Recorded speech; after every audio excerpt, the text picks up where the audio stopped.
The All Progressive Grand Alliance, under the able governor of Nambra State, Professor Chukwuma Soludo, has scheduled its governor's primary election to be held on April 5, 2025.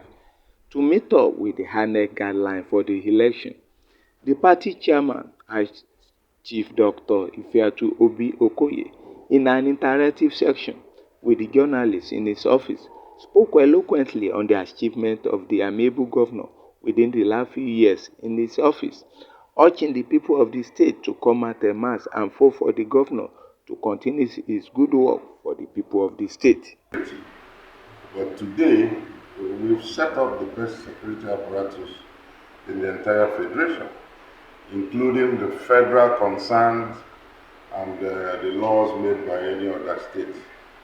We came up with the Homeland Law, and we repackaged all our security issues into a very tight law. Our law did not only challenge the question of immediate criminality, as it were. We went back to the roots of what could cause the remote things, going into drug addiction, going into cult activities, going into Yahoo business, going into native doctors, including fake pastors. All these things were encompassed in the law. And today, everywhere is very calm. And we've been calm for the past 1 month and getting better every day. 2 weeks ago, I think some of them said, let them try. In 3 days, we had a challenge. Each day they were caught. Each day they were caught. Each day they were caught. And the victims were recovered, unlike before. All this happened about 2 weeks ago. In 3 chain, it tells you that we are getting it right. That was our major challenge. That was our only issue. Beyond that, in terms of development, Mr. Governor has done incredibly well without borrowing 1 kobo. Without borrowing 1 kobo, we've been able to achieve so much. What looked like a jinx, we never had a government house for 34 years. Today, we have a brand new government house. Today, some administrations in this state ended up after 8 years with only about 84 kilometers of road. But in barely 3 years, Mr. Governor has awarded 765 kilometers of road and has asphalted 450 kilometers in 3 years. So he came with a revolution that we've never seen before. Before, we used to see political appointees take peanuts in terms of stipends and salaries. He said, no, I'd rather teach you how to fish than give you fish.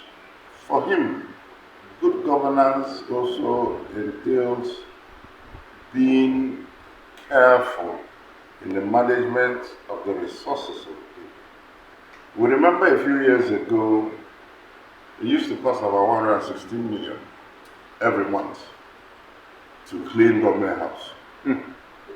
Today, Mr. Governor cut it down to 11 million and government's house is still clean. So you see how much money.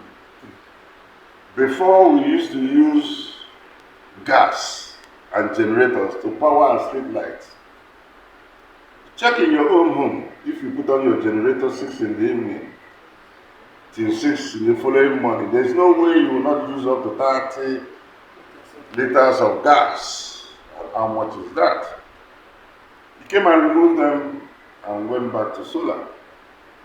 So we now use solar to power the lights and we still see in the same way. So he's been quite prudent and he's shown himself with a clear vision as to the projects of Nambra State. Finally, because I'm trying to do a nutshell of the big success we've seen of Governor Soludo in barely 3 years. That explains to you why it was unanimous that he takes a second term. And of course, nobody internally had the courage, rightly to challenge that. That is, of course, also rubbing off on the other side, even the opposition parties. The opposition parties, those that will have really run for governorship, when they look at the record and standards that have been set by this man in 3 years, they say, no, this guy and rest. Out there in the field, whether in the APC, PDP, of course, PDP doesn't have a candidate. Labour, we don't know which faction is running, and etc. We don't find the quality. We don't find any candidate that can really put out there on the same platform with Governor Soludo.